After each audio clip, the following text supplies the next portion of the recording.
Buenas tardes con todos los presentes. Bienvenidos nuevamente a los talleres del programa Diana, en esta oportunidad dirigidos a las filiales. Bueno, queremos darles la bienvenida a todos y en especial a nuestra ponente del día de hoy, la abogada Zoraida Sonco Paredes. Ella es abogada por el Ministerio de la Mujer y Poblaciones Vulnerables del programa Aurora. También es abogada del FORDES y bueno, tiene una amplia experiencia en asesoría legal y jurídica. Le damos la bienvenida y la dejamos en la sala para que nos brinde el tema de hostigamiento laboral. Bienvenida, doctora Zoraida, y bueno, bienvenidos a todos los presentes. Gracias por su presencia. Muchísimas gracias por la presentación, Eliana, y sobre todo por la invitación, ¿no? El tema que el día de hoy vamos a tratar es un tema que si bien es una normativa ya anterior, ¿no? La reglamentación que se dio en el 2019, la mirada frente al hostigamiento sexual en general, ¿no? Ha dado un cambio de 360 grados, porque ahora vamos a ver, ¿no? Que dentro de esta normativa hay medidas de protección, ¿no? Se crea un comité específicamente que además, ¿no? Va a encargarse de no solamente vigilar que se den adecuadamente estas medidas, sino también, ¿no? De prevenir sobre todo estos hechos de hostigamiento en los diferentes espacios en los cuales, ¿no? La ley tiene alcance. Bien, voy a compartir mi pantalla. Me confirman, por favor, si la están viendo. A ver. ¿Sí? Sí, se ve. Perfecto, muchísimas gracias. Bien, debo empezar indicando que el Decreto Supremo 014-2019, que es el reglamento, ¿no? De la Ley 27.942, ley de Prevención y Sanción del Hostigamiento Sexual, no solamente abarca el tema relacionado, ¿no? Al hostigamiento sexual en el espacio laboral, sino también en el espacio educativo, académico, es decir, en las universidades, en los institutos superiores, en las escuelas de las Fuerzas Armadas, ¿no? Y en diferentes instituciones que cuentan con un área administrativa, porque básicamente lo que busca esta norma o la finalidad de esta norma es que dentro de los espacios, ¿no? Administrativos, ¿sí? Sea de una creación no privada o sean instituciones públicas, tengan una normatividad específica para enfrentar el hostigamiento sexual, ¿sí? Bien, teniendo en claro esto, ¿no? Es importante también mencionar que la Ley de Prevención y Sanción del Hostigamiento Sexual no es una ley, como les dije, nueva, es una ley que data del año 2003, pero que se va a modificar, ¿no? Se va a completamente, digamos, a tener otra visión a raíz de la modificación de su reglamento. Asimismo, también es importante entender que en el año 2018, discúlpenme, entra en vigencia algunos tipos penales que sancionan, ¿no? E investigan los delitos de acoso sexual, chantaje sexual, difusión de imágenes, materiales audiovisuales o audios con contenido sexual al Código Penal, ¿sí? ¿Por qué es importante hacer referencia a esto? Porque hay mucha confusión respecto a acoso sexual es igual a hostigamiento sexual. Ah, no, es diferente. ¿Qué es lo que pasa? No, esto no tiene mucha claridad. Y es importante ahí entender que la diferencia básicamente entre hostigamiento sexual y acoso sexual es que el acoso sexual está tipificado, ¿no? Dentro de lo que vendría a ser un tipo penal, mientras que el hostigamiento sexual son conductas sancionadas administrativamente. Básicamente esa es la diferencia, ¿no? Por eso hablamos de que el hostigamiento sexual está regulado, ¿no? En espacios institucionales como centros de trabajo, educativos y por instituciones que están reguladas por la ley 27.942. No, por la ley 27.444, que es la ley de procedimientos administrativos. Bien.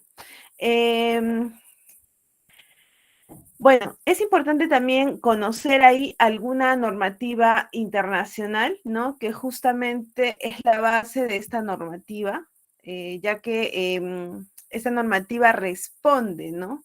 A algunas convenciones internacionales que está adscrito, ¿no? Y tiene la obligación de cumplir, como también en este caso algunos convenios, ¿no? Como el convenio 111, que es relativo, ¿no? A la discriminación en materia de empleo y ocupación de la OIT, ¿no? Tenemos lo que es la Convención Belén du Pará, más conocida como la Convención Interamericana para Prevenir, Sancionar y Erradicar la Violencia contra las Mujeres, ¿no? También la Convención sobre toda forma de eliminación de discriminación contra la mujer, que es también conocida como la CEDAW, ¿no? Nuestra Constitución Política del Perú también hace referencia, ¿no? Que todas las personas tienen derecho a vivir una vida libre de violencia, ¿no? Asimismo, también hay otras normas no complementarias respecto a lo que vendría a ser el hostigamiento sexual. Pero, ¿qué implica el hostigamiento sexual? ¿A qué se refiere?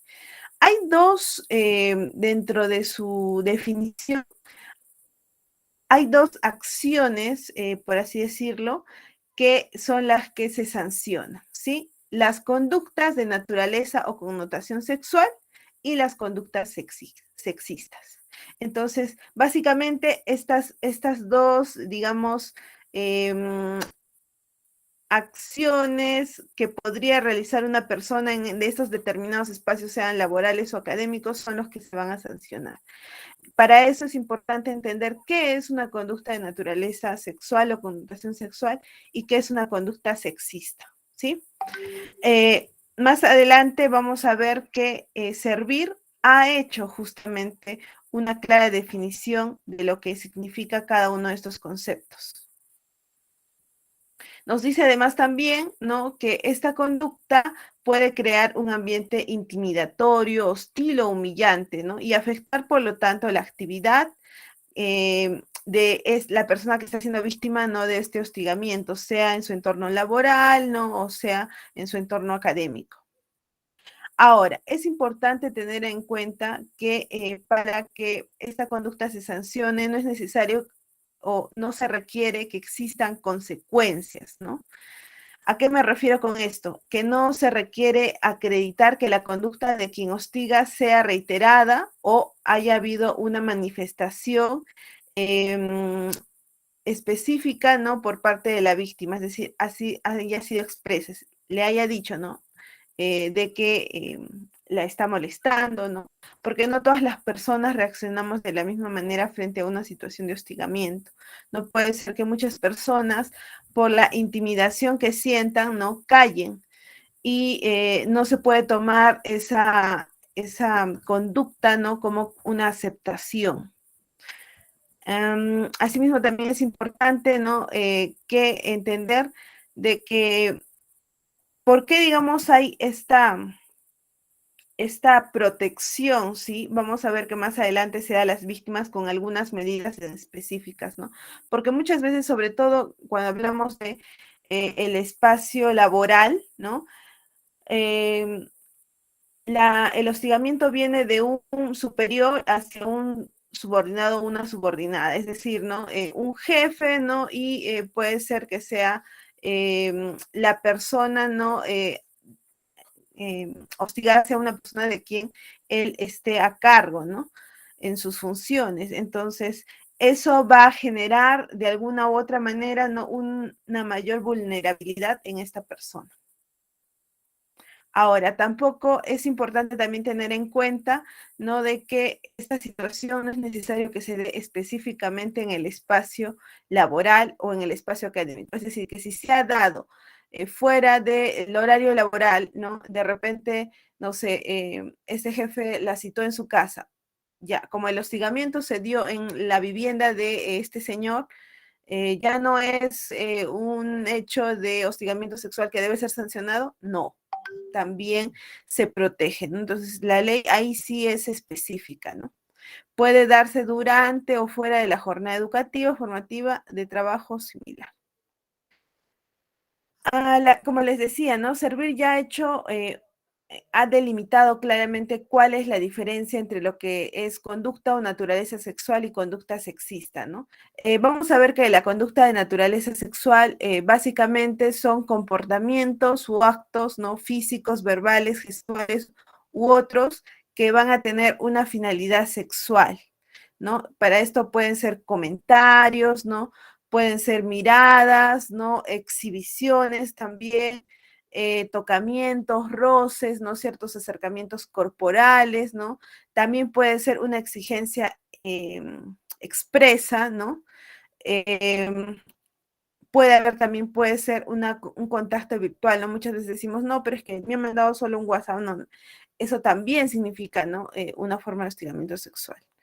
Y bueno, aquellas nos dicen, ¿no? Que tengan algún tipo de naturaleza similar a las conductas antes señaladas, ¿no? Pero lo que me parece todavía mucho más interesante es cómo han conceptualizado el tema de la conducta sexista. Porque básicamente cuando hablamos de hostigamiento sexual se nos viene a la cabeza conducta de naturaleza sexual. O sea, que me tocó, me rozó o me hizo una proposición, ¿no? Pero sexual. Y la conducta sexista muchas veces se realiza, pero como no se tiene claro el concepto, se ignora, ¿no? Y se piensa que eso no ha sucedido, pese a que genera un malestar, un daño psicológico en la persona que ha vivido esta situación, ¿no? Cervera ha señalado que una conducta sexista está haciendo referencia a aquellos comportamientos o actos que van a promover o van a reforzar estereotipos. ¿A qué nos referimos, no? Específicamente a que van a tener como finalidad continuar, ¿no? Continuar esta conducta de subordinación, ¿no? De las mujeres, ¿no? Respecto a los hombres. Es decir, ¿no? Esta forma, ¿no? De idea de inferioridad que tenemos o con la que miramos lo femenino, ¿no? Respecto a lo masculino. Por ejemplo, ¿no? El que automáticamente en determinado espacio laboral yo diga, ¿no? Ah, no, las mujeres que se hagan cargo de esto, ¿no? O tú porque eres mujer tienes que hacer esto. Entonces, esa puede ser una conducta sexista, ¿no? De esta persona. Entonces, habría que ver, ¿no? Exactamente analizar eso. O también nos dice que son conductas que deberán ser evaluadas de acuerdo con los enfoques de género y de interculturalidad, de modo que permitan erradicar toda forma de violencia basada en el género, orientación e identidad sexual. ¿Y por qué he subrayado esto? Porque también, ¿no? Se dan conductas sexistas por el tema de la orientación e identidad sexual, sobre todo hacia la población LGTBIQ, y que también, ¿no? En este caso, si es que, digamos, estamos haciendo burlas, referencias, ¿no? A su identidad o a su orientación, también estaríamos, ¿no? Cometiendo una forma de hostigamiento sexual. Ahora, como les decía, esta normativa es sumamente interesante porque no solamente nos habla del hecho cuando ya sucedió, o sea, ¿qué vamos a hacer cuando ya se dio un hecho de hostigamiento sexual? Sino nos habla del antes, ¿qué podemos hacer para poder evitar una situación así, ¿no? Para eso es importante que la institución, ¿no? Donde se elabora o el espacio académico pueda realizar lo siguiente, una evaluación o un diagnóstico anual, nos dice, ¿no? La norma anual, para conocer cuál es la situación eh, en la que se encuentra, ¿no? Ese espacio laboral. Es decir, cuál es la forma de pensar que tienen las y los trabajadores, ¿no? Los directivos, si habría habido hechos, ¿no? De hostigamiento sexual anteriores, ¿no? Pero sobre todo saber, conocer qué es lo que piensan, ¿no? Porque eso nos va a poder nos va a permitir identificar, ¿no? posibles situaciones de hostigamiento sexual, es decir, dónde se encontrarían, no puede ser que todas digan, cuando yo trabajé en tal espacio, ¿no? Me sentí de alguna manera, ¿no? Hostigada. Entonces, y hay varias, ¿no? Trabajadoras, ¿no? Que hacen referencia a eso. Entonces, eso me va a permitir a mí saber de que de repente en ese departamento hay una persona, hay una situación, ¿no?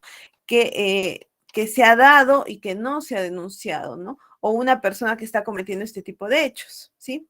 También, ¿no? Nos dice que es importante que haya, ¿no? Evaluaciones constantes, ¿no? Por medio de diferentes herramientas de evaluación que permitan incluir preguntas respecto, ¿no? A identificar, o sea, que los y las trabajadoras o los jefes directivos, ¿no? Todos los que integran esa empresa, ¿no?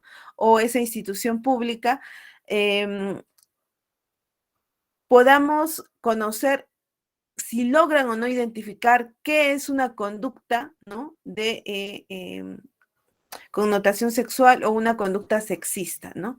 Para que justamente no se den ese tipo de situaciones, ¿no? Porque ¿cómo sé que he cometido una falta en este caso, ¿no? De naturaleza administrativa, que también se puede, más adelante voy a explicar que también se puede convertir en una naturaleza de conducta penal, si es que de repente en mi imaginario, mi forma de pensar, ¿no? Yo pienso que es una situación normal, natural, porque bueno, he crecido en un contexto, en una situación, ¿no? En la cual eso siempre se pasó, fue una situación de chiste, de burla, ¿no? De normalidad y nunca nadie se lo cuestionó. Entonces, por eso es sumamente importante este tema preventivo, ¿no? Para poder concientizar y sensibilizar a quienes integran ese espacio laboral, ¿sí? Además, también es importante mencionar que existen otras medidas de prevención del hostigamiento sexual, como, ¿no? Que todo trabajador debe pasar, ¿no? Por una capacitación en materia de hostigamiento sexual al inicio de la relación laboral, ¿no? Sabemos que hay una capacitación de inducción, ¿no? Dentro de esa capacitación de inducción debe haber como uno de los temas centrales el tema de lo que es el hostigamiento sexual, ¿no? Asimismo, también nos dice que debe haber una capacitación anual especializada para el área de recursos humanos, ¿no? Y las personas que integren el comité de intervención frente al hostigamiento sexual, así como los otros involucrados sobre, ¿no? La investigación y sanción del hostigamiento sexual. O sea, eso es importante que estén actualizados, ¿no? Más adelante voy a explicar qué es el Comité de Intervención frente al hostigamiento sexual, ¿sí? Asimismo, también nos dice que es importante, ¿no? Difundir periódicamente información que permite identificar este tipo de conductas, ¿no? Y además también, ¿no? El poder colocar en espacios determinados, ¿no?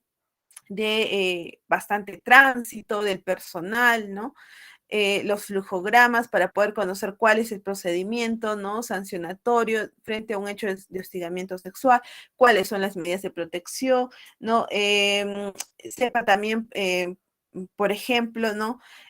¿Cuál sería el formulario que tengo que llenar para poder hacer la presentación de mi queja? Entonces, eso es importante el poder identificarlo. Acá está, ¿no? Difusión de canales de queja o denuncia, ¿no? Las instituciones informan y difunden de manera pública y visible los canales de atención o quejas o denuncias, ¿no? Que, como les dije, es sumamente importante también es la difusión de esa información, ¿no? Y poner ¿no? A disposición, en este caso, de quienes integran este espacio laboral, los formatos para la presentación de la queja o denuncia, ¿no? Bien. Ahora, sobre el procedimiento en sí, ¿no? Ya hemos hablado de lo que es el tema de la prevención, ¿no? Cómo debe abordar la prevención esta institución laboral. Ahora vamos a hablar específicamente del procedimiento de investigación del hostigamiento sexual, ¿no?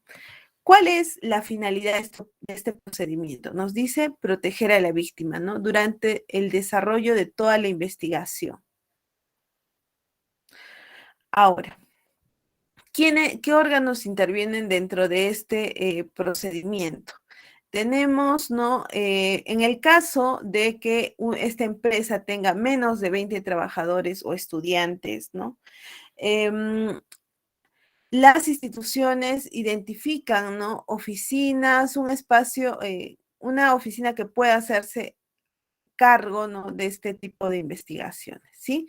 Esta oficina va a encargarse de recibir las quejas, las denuncias, dictar las medidas de protección, hacer la investigación, dictar, ¿no?, las medidas de sanción y otras medidas adicionales. Mientras que cuando haya más de 20 trabajadores, aquí vamos, ¿no?, a poner en funcionamiento el Comité de Intervención frente al Hostigamiento Sexual, ¿no? ¿Y qué es el comité? Finalmente es el órgano, ¿no?, encargado de la investigación y la sanción frente a estos hechos, ¿sí? ¿Cómo está compuesto este comité? Este comité está compuesto por representantes de la institución, pero también representantes de los trabajadores que van a ser elegidos en qué momento. No van a ser elegidos en un proceso democrático, ¿no?, por todas las y los trabajadores. Se tiene que hacer, ¿no?, una elección para poder determinar quiénes van a integrar este comité, ¿sí? ¿Qué hace en este caso este comité? También, ¿no?, es el órgano encargado de recibir las quejas o denuncias, va a dictar las medidas de protección, ¿no? Investiga y emite recomendaciones de la sanción y otras medidas adicionales, ¿no? Y en el caso, ¿no?, de las instituciones privadas es también quien se encarga de sancionar, mientras que en el caso de las instituciones públicas también existe un comité de intervención frente al hostigamiento sexual, pero aquí, como ya existe un procedimiento administrativo específico sancionador, es el que se va a hacer cargo de la sanción en sí. Bien, primero, ¿qué es importante remarcar? Que durante todo este proceso está prohibido revictimizar, ¿no? ¿Y qué significa, no? ¿Qué significa revictimizar? ¿Cómo sé que estoy revictimizando? La revictimización nos dice que son significa, no mejor dicho, si queremos verlo de una manera un poco más práctica, el cuestionar, ¿no? El cuestionar ciertos actos, ¿no? O las declaraciones que puede tener la víctima que ha sufrido este tipo de hecho, cuando empiezo a cuestionar actos referidos a su vida personal, que de repente no tienen ni siquiera nada que ver con los hechos, ¿no? Tal vez empiezo, ¿no?, a decir, pero tú, ¿por qué estabas vestida así ese día, no? O empiezo a hacer preguntas relacionadas a cuántas parejas ha tenido. O si, digamos, es una persona soltera o comprometida, ¿no? Que no tendría por qué tener mayor relevancia ese tipo de preguntas en el hecho en específico, ¿no? O pedir cuentas más de una vez de los hechos que están denunciados. Es decir, ¿no?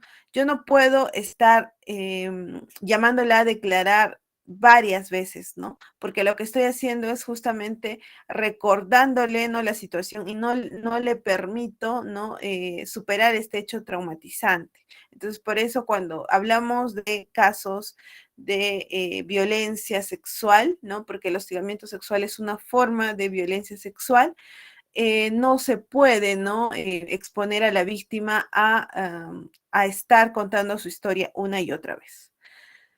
No, también cuando se solicitan detalles e información que no es relevante para el caso, como les decía, ¿no? Esto, por ejemplo, de que cuántas parejas ha tenido, de qué manera ha estado vestida, ¿no? Em, Eso no es relevante para el caso. O cuando someten a careos, enfrentamientos con la persona que ha denunciado, ¿no? De repente yo quiero decir, bueno, ¿no? Yo me siento el que puedo conocer la verdad, ¿no? Y me siento, pues, ¿no?, a un lado al agresor y al otro lado, ¿no?, a la víctima, ¿no? Y empiezo, ¿no?, a generar como una especie, ¿no?, de preguntas y respuestas entre ellos, ¿no? Para yo poder saber cuál es la verdad, ¿no?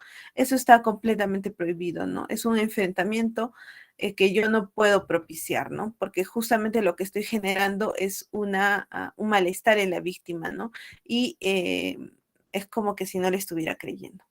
Em, Ejercen cualquier conducta que suponga revivir los hechos o crear nuevos espacios de violencia, ¿no?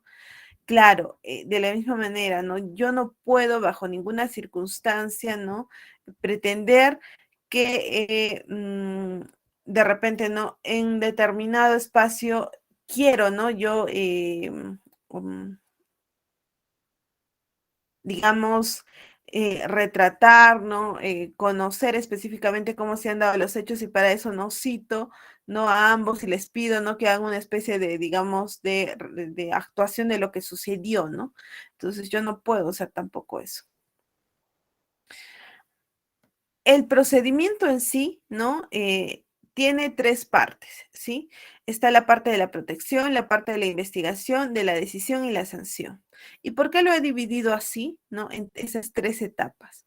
Porque es importante conocer cada una de ellas, ya que sobre todo la etapa de protección busca, ¿no? Dar medidas que puedan garantizar el bienestar de la víctima durante la investigación, que es esta segunda etapa, que es la que, digamos, va a demorar más y no finalmente para poder conocer cuál es la decisión y sanción después de haberse realizado esta investigación. Bien, acá es sumamente importante, ¿no? Durante la etapa de protección conocer lo siguiente. Una vez que se hace la denuncia, ¿no? De este hecho, que puede hacerlo quién? La víctima, ¿no? Directamente, un testigo, puede ser alguna oficina, ¿no? De la institución, o puede ser incluso de oficio, ¿no? Que a mí el mismo comité, ¿no? Haya tomado conocimiento, no sé, por un video, por una publicación en Facebook, em, o una cámara de seguridad, ¿no? Y ahí se iniciaría, ¿no? Con esta denuncia, pero cuando se llega a conocer los hechos, ¿no? Lo primero que se tiene que hacer es dar las medidas de protección. ¿Qué nos dice específicamente esta normativa? Que dentro de las medidas de protección hay otra acción importante que se tiene que hacer, que es brindarle, ¿no? La información y sobre todo acompañar, ¿no? O referir a la persona que ha sido víctima de este hecho, ¿no? A que pueda tener atención médica y psicológica. Entonces, eso es algo que yo tengo que garantizar sí o sí, ¿no? Además, dentro de los 3 días hábiles siguientes, no se tienen que dictar las medidas de protección. Y esas medidas de protección van a estar vigentes, ¿no? Hasta que tengamos una resolución, ¿no? De sanción, ¿no? O que absuelva, ¿no? Al presunto hostigador. Respecto a la atención médica y psicológica, aquí es importante resaltar, ¿no? Esto referido justamente a que, ¿no? La institución tendría que en el menor tiempo posible garantizar que la víctima no pueda recibir este tipo de atención si la misma institución no cuenta, ¿no? Con un espacio, ¿no? Donde le puedan dar la contención emocional, ¿no? La atención médica, deberá referirlo a alguna institución pública o privada, ¿no? Dentro de las medidas de protección en el marco de la relación laboral tenemos, ¿no? Yo creo que la más importante es esta de la rotación o cambio de lugar del presunto hostigador.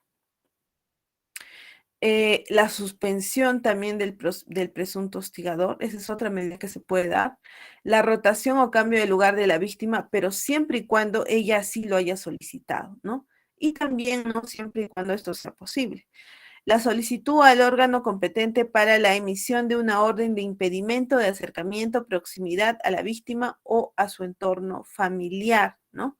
Eso también es importante, pero ¿por qué acá dice el órgano competente? Porque, por ejemplo, este orden de impedimento no lo va a dar directamente el comité, ¿no? Porque no tiene, digamos, esa función, ¿no? Esa función la tiene un juez. ¿Y cómo vamos a lograr eso? Pues eso dice solicitud, ¿no? Porque es importante que este comité ponga conocimiento, ¿no? De las autoridades competentes en este caso, porque recordemos que la vía administrativa era un caso de hostigamiento sexual, ¿no? Pero esto finalmente tipifica como un hecho de acoso sexual, ¿no? Dentro de el Código Penal. Y por lo tanto tendría que también denunciarse y tendrían que haber medidas de protección dentro de los juzgados de familia para que después puedan ser investigados por la Fiscalía, ¿no? Y sancionados penalmente. Es por eso que habla de una solicitud al órgano competente. Y otras medidas que busquen proteger o asegurar el bienestar de la víctima, ¿no? Bien. Este es más un flujograma para el sector público, ¿no? Que, bueno, como ustedes deben saber, existen, ¿no? La Secretaría Técnica, que básicamente no es el órgano que ayuda, ¿no? A la investigación en el caso de lo que es el sector público.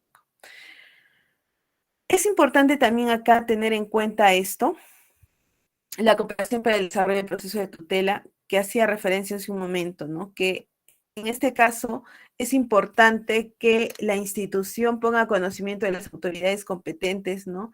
Eh, el hecho no de hostigamiento que se ha dado, porque eso no solamente debe tener una sanción administrativa, sino también una sanción penal, ¿no?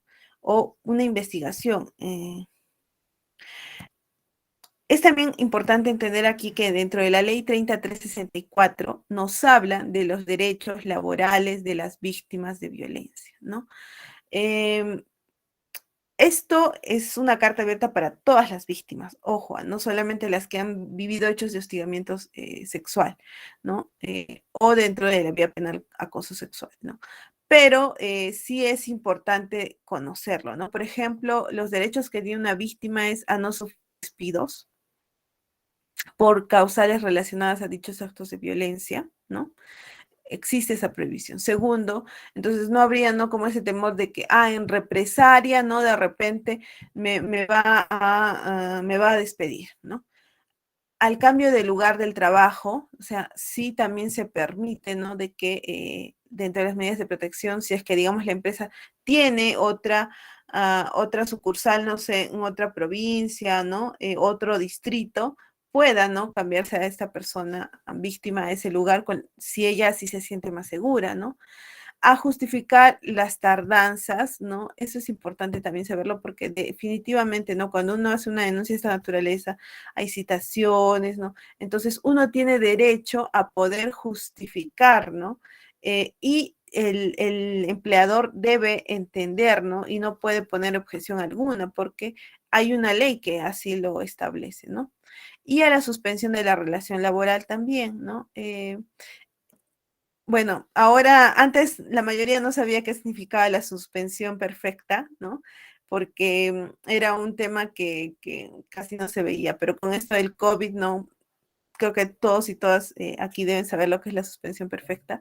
En este caso no se daba esta suspensión que no rompe el vínculo laboral, pero que sí, ¿no? Digamos como que pone un alto, porque muchas mujeres que han vivido este tipo de hechos, ¿no?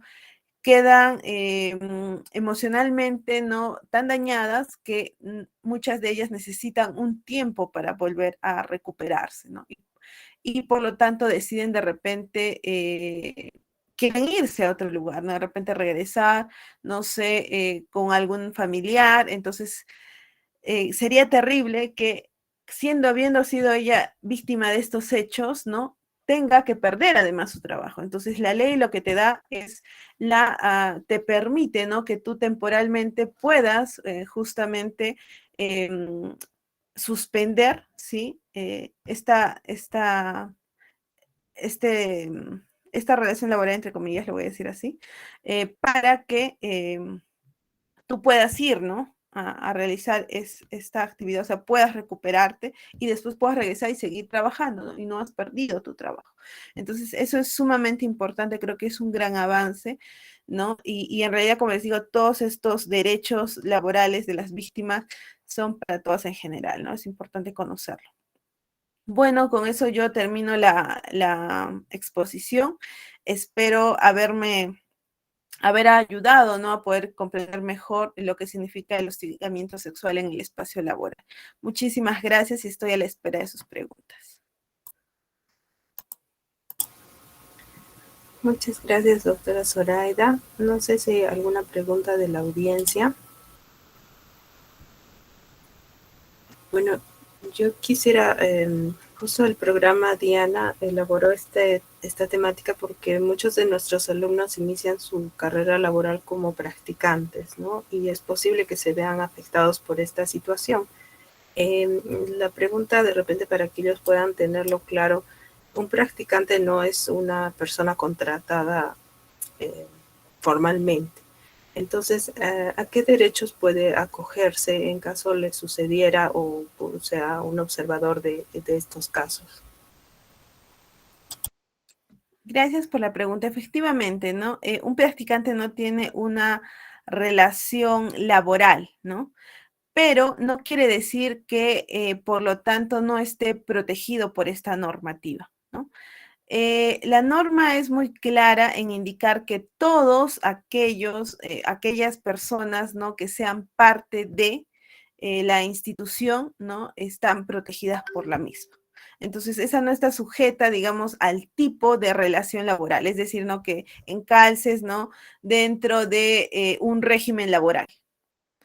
Por lo tanto, ¿no? Si de darse un hecho de esta naturaleza, se tendría que hacer el mismo procedimiento, ¿no? La persona, es más, ¿no? Ustedes cuando van a iniciar ahora sus prácticas y si lo van a hacer tanto en una institución privada como pública, tendrían que informarles, ¿no? Porque ya esta ley tiene bastante tiempo, ¿no? Estamos hablando del año 2018, entonces ya las empresas o las instituciones públicas, ¿no? Ya tienen ya se supone deberían tener sus comités, ¿no? De vigilancia, ¿no? Frente al hostigamiento sexual y debería haber ya estas inducciones, ¿no? Por lo tanto, tendrían que ser el mismo procedimiento, no es que cambiaría, digamos, no tendrían por qué verse afectados o minimizados sus derechos por el hecho, ¿no? De que son practicantes. Muchas gracias. Y para finalizar también hay un tema que siempre queda pendiente y que se relaciona no solo con este hostigamiento laboral, sino con todos los hostigamientos que están condicionados por una relación de poder, ¿no? Ya sea un jefe, puede ser un profesor, puede ser cualquier persona que tenga algún tipo de poder. Y es que siempre vemos que en lo que dura esta investigación, la persona se ve un poco vulnerada, ¿no? Se siente vulnerable porque, bueno, hasta que lo declaren culpable, pues uno permanece en el trabajo o condicionado a esta relación de poder. ¿Qué nos recomendaría o qué se podría hacer en esos casos para que pues no haya esta sensación o esta espera que muchas veces es mortificante para la víctima? Sí, muchas gracias por tu pregunta, Eliana. Yo creo, mira, en la experiencia que tengo estos años, ¿no? De trabajar desde la sociedad civil y además también en el programa, y justamente trabajo con víctimas de violencia, nosotros hacemos el acompañamiento. Yo creo que lo más importante para una víctima es el apoyo, ¿no? El sentirse en un espacio seguro, porque cuando empiezan los cuestionamientos sobre si lo que ha dicho es verdad o mentira, ¿no? Porque es lo primero que muchas personas piensan, ¿no? Al inicio puede ser de que de repente genere un poco más de simpatía, ¿no? Y empiezan, ¿no? Los rumores como que, ay, pobrecita, ¿qué ha pasado, ¿no? Pero a raíz también de que el agresor empieza a contar su versión, por así decirlo, ¿no? Muchas veces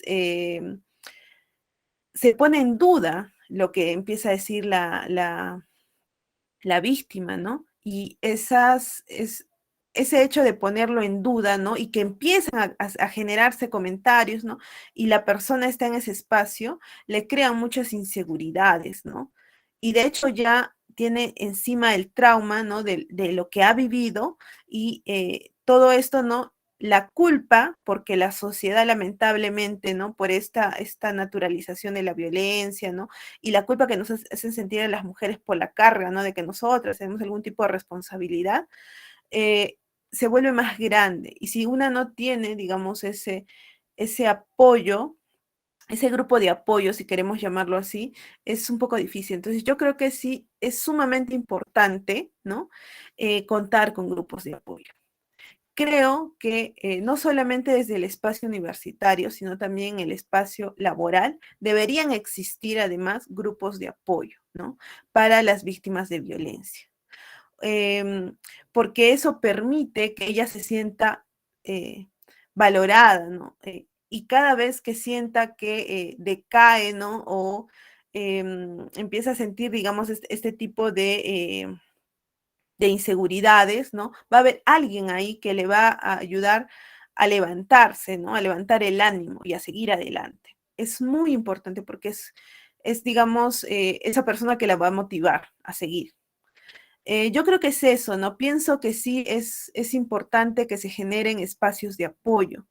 Em, y bueno, ¿no? Tenemos desde el programa Aurora la línea 100 también, que es un espacio que si bien no, digamos, no es un grupo de apoyo como tal, pero sí hay psicólogos que te ayudan, ¿no? Te orientan. Entonces, de alguna u otra manera podría servir, ¿no? Para que la usuaria, en este caso, que ha vivido este hecho de violencia, ¿no? Pueda sentir ese respaldo, que es en realidad lo que se necesita, ¿no? También yo creo que es importante, se debería trabajar más con las familias, ¿no? Que a su familiar le ha sucedido este hecho, porque cuando sucede un hecho de este tipo de naturaleza, ¿no? Que tiene que ver con la violencia sexual, no solamente se ve afectada la víctima, sino también su familia, ¿no? Y a veces cuando la familia no está preparada, ¿no? Para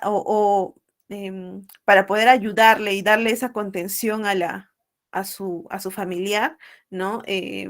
Puede convertirse en lugar de ese apoyo, ¿no? Puede convertirse de repente al contrario, ¿no? En aquellos que le van a criticar, ¿no? Las acciones de la víctima. Entonces yo creo que es también importante empezar a trabajar con las familias, ¿no?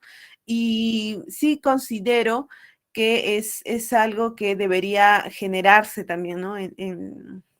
O debería promoverse por los comités, ¿no? Por ejemplo, en el caso de las universidades, desde el programa Aurora, ¿no? Como tema preventivo estamos trabajando con lo que son los colectivos universitarios, que van a servir justamente, tienen como finalidad, ¿no? Apoyar a las víctimas de hostigamiento sexual en el espacio académico, ¿no? Es decir, que se hayan dado, ¿no? Dentro de la universidad. Y de la misma manera también deberían generarse, ¿no? Estos mismos, digamos, colectivos, ¿no? O las instituciones públicas para poder dar esa contención, ¿no? A las víctimas. Eso es lo que podría indicar. Muchas gracias, doctora. Ha sido bastante ilustrativo y bueno, esperemos que todos nuestros estudiantes se beneficien con esta información que, bueno, no, lamentablemente no estamos del todo libres. En cualquier momento nos puede ocurrir. Agradecemos al programa Aurora, al Ministerio de la Mujer y en especial a su persona por estar presente esta noche y por todo lo que nos ha brindado. Gracias también a nuestros participantes y bueno, con esto finalizaríamos esta charla y les damos unas buenas noches a todos ustedes. Muchas gracias. Buenas noches con todos y todas.